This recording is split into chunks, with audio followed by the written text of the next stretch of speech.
धूल वाला सुनसान जंगल के किनारे बसा भीमगढ़ गांव। चारों तरफ घना डरावना भैरव जंगल। अमावस की काली रात थी। पूरा गांव एक अजीब सी खामोशी की चादर में दबा पड़ा था। बस दूर जंगल से कहीं कुत्तों के भौंकने की और सूखी हवा के पत्तों की आवाजें सुनाई दे रही थीं। इसी गांव के बीच में बसा था एक छोटा सा घर, जिसमें हरिराम और उसकी पत्नी गीता रहती थीं। सुनो जी, आज अमावस की रात है और इस रात में भी आप लकड़ी लाने जंगल जा रहे हो। आज आप लकड़ी लाने जंगल मत जाओ, मुझे बहुत डर लग रहा है। अरे वो गीता, तुम डर क्यों रही हो? अगर मैं लकड़ी लाने जंगल नहीं गया तो हमारे घर का खर्चा कैसे चलेगा? तुम चिंता मत करो, मैं जल्दी लकड़ी लेकर जंगल से आ जाऊंगा। पत्नी ने इतना समझाकर भी हरिराम रुका नहीं। वो अपनी कुल्हाड़ी हाथ में लेकर इतने रात को जंगल लकड़ी काटने निकल जाता है। दूसरी तरफ उसी गांव के बीचों बीच पुराने बरगद के नीचे बनी मंगलू की चाय की दुकान से धीरे धीरे बुझती अंगारों की रोशनी में चमक रही थी। उसी चाय की दुकान पर बैठे थे गांव के 4-5 लोग। उनमें मंगलू, शिवराम, केशव और गांव के सबसे बूढ़े रघुनाथ काका भी बैठे थे। अरे आज ये कुत्ते इतना क्यों भौंक रहे हैं बे? पूरा गांव इन कुत्तों की आवाजों से डर रहा है। मन्ने तो लग रहा है कोई आत्मा पिशाच बाहर घूम रहा है। अमावस की रात है ना आज। हाँ, आज अमावस्या की रात है और आज की रात जंगल में जाना मतलब अपने ही सिर पर लाठी मारने जैसा होगा। आज छलावा रास्तों में भटकता है। भाइयों, मैंने तो ये भी सुना था कि जंगल का छलावा रूप भी बदलता है, कभी कभी तो इंसान का रूप ले लेता है। सब लोगों की बातें चल ही रही थीं कि उतने में दूसरी तरफ से हरिराम अपने एक हाथ में कुल्हाड़ी और दूसरे हाथ में एक लालटेन लेकर आने लगता है। लालटेन की कांपती लौ में धीरे धीरे हरिराम आगे आ रहा था। तभी चाय की दुकान पर बैठे रघुनाथ काका बोले, अरे हरिराम, कहाँ चला इतनी रात को? आज अमावस्या की रात है, ये रात बिल्कुल ठीक नहीं है बेटा। पागल हो गया है क्या हरिराम? कौन आदमी अमावस की आधी रात को जंगल में लकड़ी काटने जाता है? मंगलू, अगर मैं लकड़ी लाने जंगल नहीं गया तो मेरे घर का खर्चा कैसे निकलेगा? इसी वजह से मेरा काम रुकता नहीं। घर में चूल्हा जलाना है, उसके लिए पैसा लगता है। पैसों के लिए मुझे मजबूरी में लकड़ी लाने जंगल जाना पड़ता है। हर रोज मेरी पत्नी गीता मुझे उस जंगल में जाने के लिए मना करती है, लेकिन मैं उसकी बात नहीं मानता। मत जा हरिराम, आज अमावस की रात है। जंगल में आज कोई इंसान नहीं, बल्कि वो छलावा घूमता रहता है। इतने में एक जोरदार ठंडी हवा चली। लालटेन की लौ एकदम लहराई और जैसे किसी ने पास में ही हंसकर फुसफुसाया हो। सबके रोंगटे खड़े हो गए, लेकिन हरिराम डरा नहीं।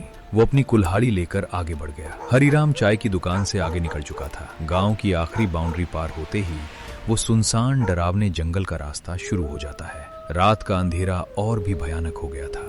पेड़ों की टहनियां हवा में हिल रही थीं। जंगल की आवाज ऐसी आ रही थी कि मानो किसी इंसान की आवाज हो। हरिराम रुक जाता है। कौन है? कोई है तो सामने आ जाओ। पर जवाब सिर्फ सन्नाटा। तभी अचानक उसे दिखा एक परछाई आगे पेड़ से उतरकर खेत की तरफ चली गई, धीरे मगर इंसान जैसी चाल में। हरिराम ने हिम्मत की और बोला, कौन है रे केशव? तू है क्या? अगर कोई गांव का आदमी मेरे को डरा रहा है तो मैं डरने वाला नहीं हूँ। सीधे तरीके से मेरे सामने आ जाओ, नहीं तो मेरे हाथ जो कुल्हाड़ी है उससे मैं तुम्हारा सर धड़ से अलग कर दूंगा। अभी वो काली परछाई वापस आने लगती है और वो कोई और नहीं बल्कि हरिराम की पत्नी गीता थी। हरिराम का दिल धक से रह गया। अरे गीता, तू इस भयानक डरावने जंगल में इतनी रात को क्या कर रही हो? मैंने तुमको बताया था कि मैं घर जल्दी लौट आऊंगा। गीता मुस्कुराई, मगर आंखें बिल्कुल ठंडी।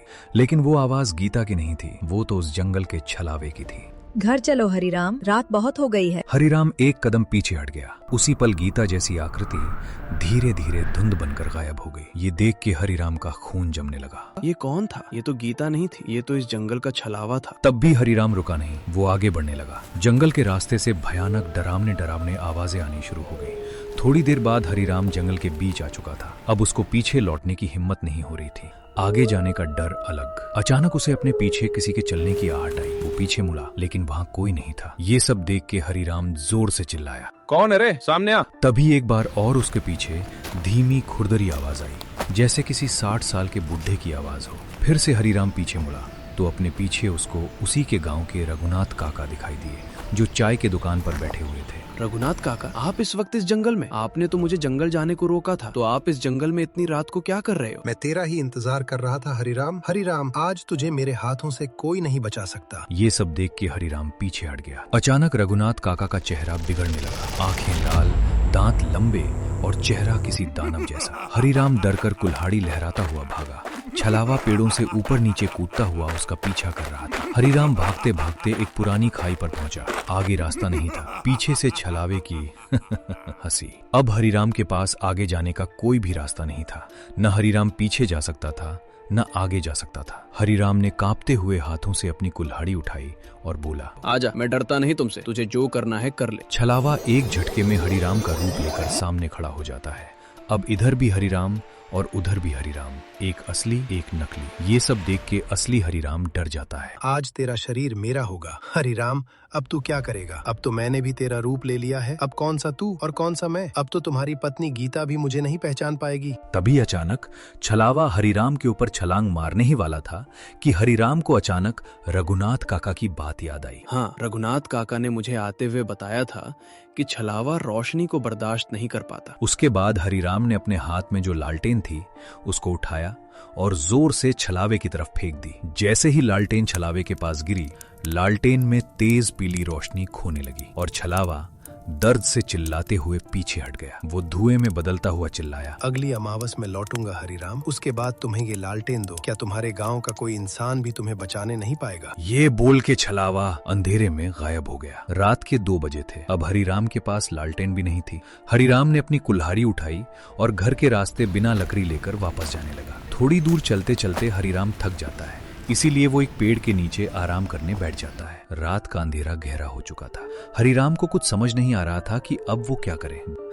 क्या करूं, कुछ समझ नहीं आ रहा है। रात भी बहुत हो चुकी है और मेरे पास तो अब मेरी लालटेन भी नहीं है और इस जंगल का रास्ता भी साफ दिखाई नहीं दे रहा है। ऐसा करता हूँ, आज की रात यही जंगल में पेड़ के नीचे सो जाता हूँ। सुबह होते ही लकड़ी लेकर यहाँ से चला जाऊंगा। दूसरी तरफ हरिराम की पत्नी घर के दरवाजे के पास खड़ी होकर हरिराम का इंतजार कर रही थी। रात के ठीक 3 बज चुके थे। थोड़ी देर बाद सुबह होने ही वाली थी। तभी गीता खुद से बातें करते हुए बोलती है, हे भगवान, रात के 3 बज चुके हैं और अब तक ये घर क्यों नहीं लौट आए? उनको कुछ हुआ तो नहीं होगा? अब मैं क्या करूं? रके बाहर कुत्तों की भौंकने की और जंगल की तरफ से लोमड़ियों की आवाजें आ रही थी। उधर गीता को नींद नहीं आ रही थी। गीता सोते हुए हरिराम को याद कर रही थी। गीता घर में इधर उधर घूम रही थी। थोड़ी ही देर में सुबह हो जाती है। सुबह होते ही गीता गांव में जो चाय की दुकान है उसके पास आने लगती है। चाय के दुकान पर वही लोग बैठे थे जो रात को हरिराम को समझा रहे थे। तभी गीता चाय के दुकान पर आ जाती है। क्या हुआ गीता, तुम आज चाय के दुकान पर कैसे आई? सब ठीक तो है ना? नहीं रघुनाथ काका,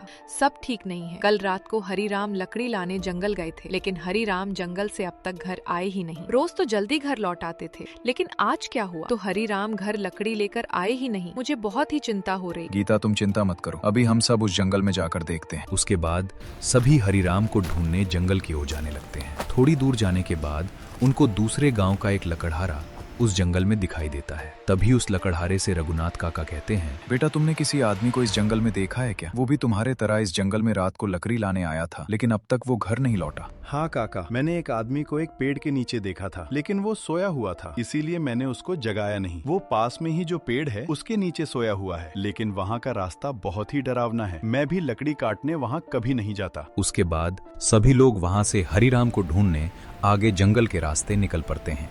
कुछ ही दूर जाने के बाद उनको हरिराम एक पेड़ के नीचे सोया हुआ दिखाई देता है। सभी लोग हरिराम के पास जाते हैं और कहते हैं, अरे ओ हरिराम, नींद पूरी नहीं हुई क्या? अब तुम्हारी नींद पूरी हुई होगी तो उठ जा, देखो हम तुम्हें ढूंढने जंगल आए हुए हैं। हरिराम की आंख खुल जाती है। हरिराम खड़ा हो जाता है और कहता है, तुम लोग यहाँ क्या हुआ? सब ठीक तो है? और गीता, तुम भी इन लोगों के साथ इस जंगल में क्यों? क्या हुआ? आप आज घर नहीं आए तो क्या मुझे चिंता नहीं होगी क्या? मैं रात भर आपके चिंता में सो नहीं पाई और आप कह रहे हो कि क्या हुआ? अब मैं तुमको क्या बताऊं कि मेरे साथ रात में क्या हुआ? क्या हुआ हरिराम तुम्हारे साथ रात को इस जंगल में? काका, अब आप लोगों को मैं क्या बताऊं। कल रात जब मैं लकड़ी लेने इस जंगल में आया ना, तो मुझे गीता का रूप लेकर इस जंगल का छलावा मेरे सामने आया। उसके बाद वो गायब हो गया। थोड़ी देर बाद फिर से वो छलावा आपके रूप में मेरे पीछे मुझे मारने आया काका, लेकिन आपकी वजह से मैं कल रात को बच गया। आपने मुझे चाय की दुकान पर बताया था कि छलावा लालटेन के रोशनी से भागता है। मैंने मेरे हाथ में जो लालटेन थी वो छलावे के ऊपर फेंकी। उसके बाद छलावा गायब हो गया, लेकिन उसने मुझे बोला था कि वो फिर अगली अमावस की रात हमारे गांव आएगा। काका, छलावा गया नहीं है, सिर्फ कुछ दिनों के लिए गायब हो गया। इसीलिए हम सब गांव वालों को सावधान रहना होगा। बेटा हरिराम, तू आज बच गया, पर वो किसी और का रूप लेकर फिर आएगा। अब चलो यहाँ से जल्दी। तभी सभी लोग वहां से अपने घर जाने लगते हैं।